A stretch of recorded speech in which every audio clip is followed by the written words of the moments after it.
Hey guys, this is Tommy Talks, and today Tommy's going to talk about My Hero Academia and why I personally love My Hero Academia. If you love this video, please leave a like and consider subscribing. Now, before I get into My Hero Academia and why I love it, I should explain why I love superhero media. I've always loved superheroes. I grew up on the MCU movies, the Marvel Cinematic Universe movies, and when we first saw Avengers, me, my dad, and my brother, we went back 3 more times because we couldn't get enough of that movie. It was just such a great, it was a great experience, really, and I'm sure anyone who's ever seen a Marvel movie in the theaters would agree. And I've always loved DC movies. Christian Nolan's Dark Knight trilogy is just one of, the Dark Knight itself with Heath Ledger's Joker is my favorite movie of all time. And the reason I love My Hero is because they do things that you don't normally see in other superhero media, and it's shocking. But before I explain that, let me give you a little bit of backstory of My Hero for those who don't know. It's a world where people are born with quirks. These quirks can be any range of powerful superpower. Ice, fire. There's some crazy wacky shit in this show. And then there's 20% of the population that aren't born with superpowers and quirks. So that's the backstory of My Hero Academia. And they have this hero society. That you have to go to 3 years of a superhero school, like one could say like college. You go after high school, and then you train to become a superhero, and you get your license, and you get hired by an agency or whatever. But it's that training process that I love so much. It's like I said, in other superhero media, they don't show this. You watch these kids go through the process of becoming heroes. You learn of their individual motivations. You learn why they're there, and they're so varied in motivations and why they want to become a superhero. And honestly, another thing I love about the show is they're actually fighting grounded villains. For example, to the Marvel Cinematic Universe, people love the villain of Spider-Man Homecoming, the Vulture. People love him because he's a grounded villain who's doing realistic things.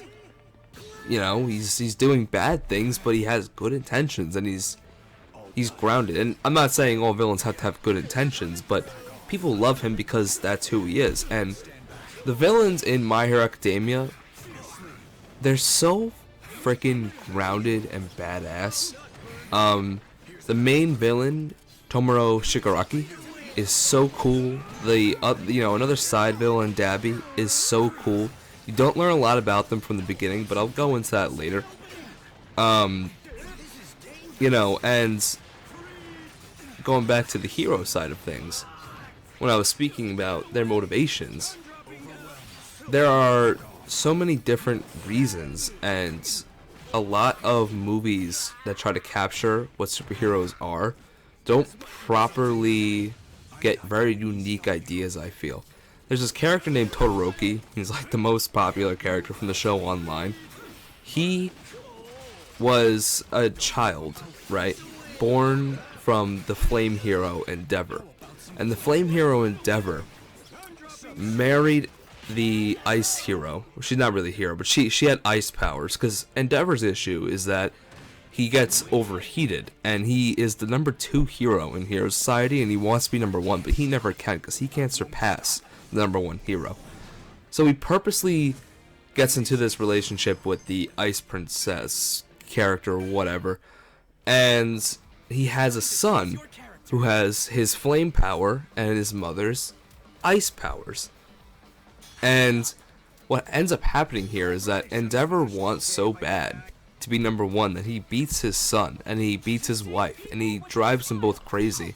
And one day, the mother character pours boiling hot water on Todoroki's face, and it scars him for life. And now Todoroki's motivation, he can't stand his father.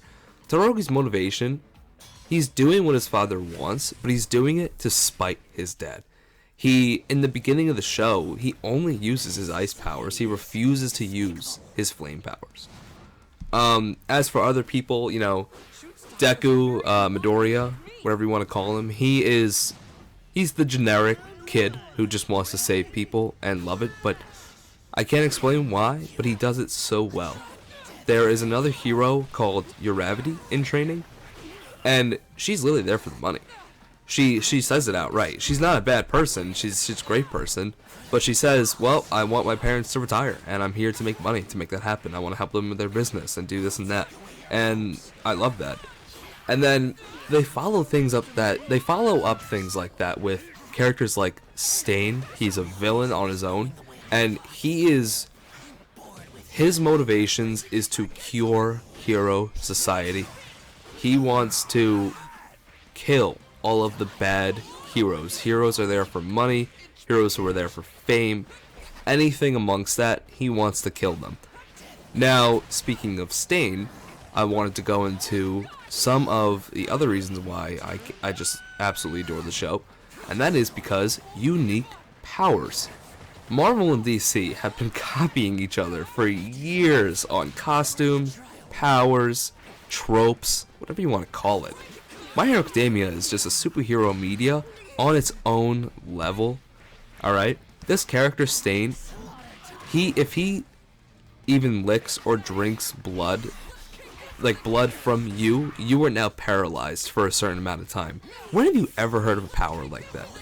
Another character who has a blood power, her name is Toga, she's a villain, and the more blood she drinks that you have, she can transform into you, and spoiler alert from the manga, she can end up using your quirk when she's transformed. There's these other two heroes in training named Sero. Sero has elbows that he can shoot tape out of. I forget this one character's name, but he eats and takes in sugar, and he turns that into muscle for temporary time and becomes super strong when he ingests sugar. It's pretty wacky.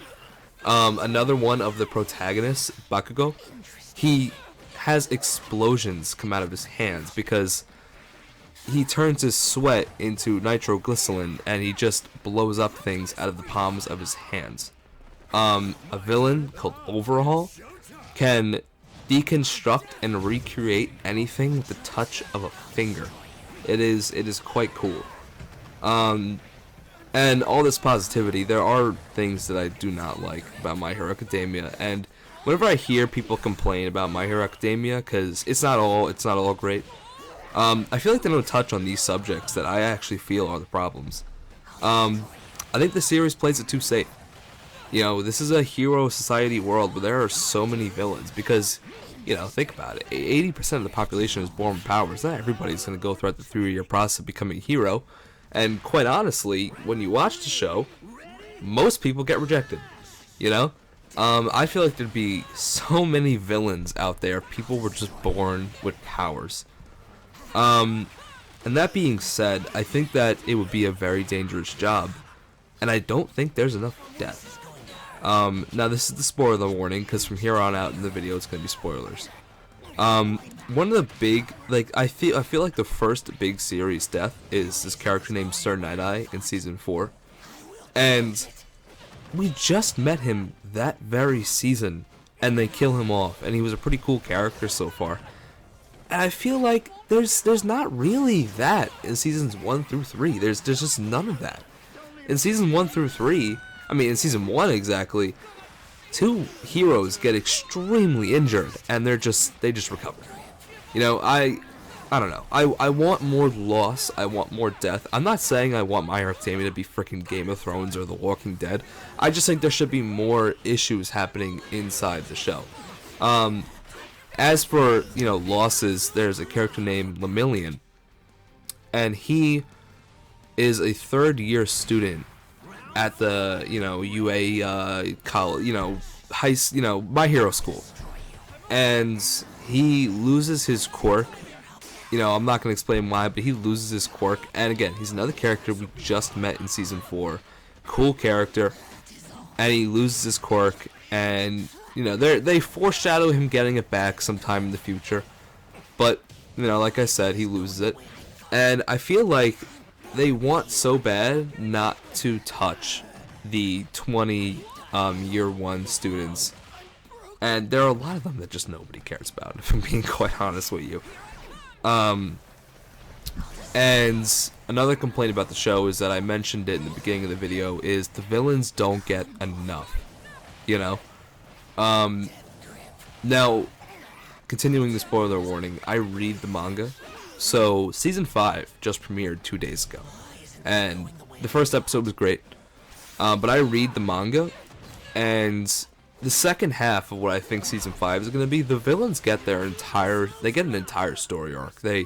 This whole story arc they get, you don't see the heroes once, you don't see any of our protagonists once, you're not even thinking about them, you're just watching Shigaraki and his League of Villains demolish crap, you know? And I think that we needed more of that throughout the show, because people love the League of Villains too. At the end of Season 4, they do this badass thing, and it's just like one of my favorite scenes, them doing badass things. And I'm very excited to see this story arc with the League of Villains animated and in the show, but I think we went far too long without really seeing what the League of Villains is possible of doing, what they do, and just how cool they are. You know, I know I like them, I know people like them, and I think that there should have been more of them throughout the show. I'm going to end things up soon with recommendations.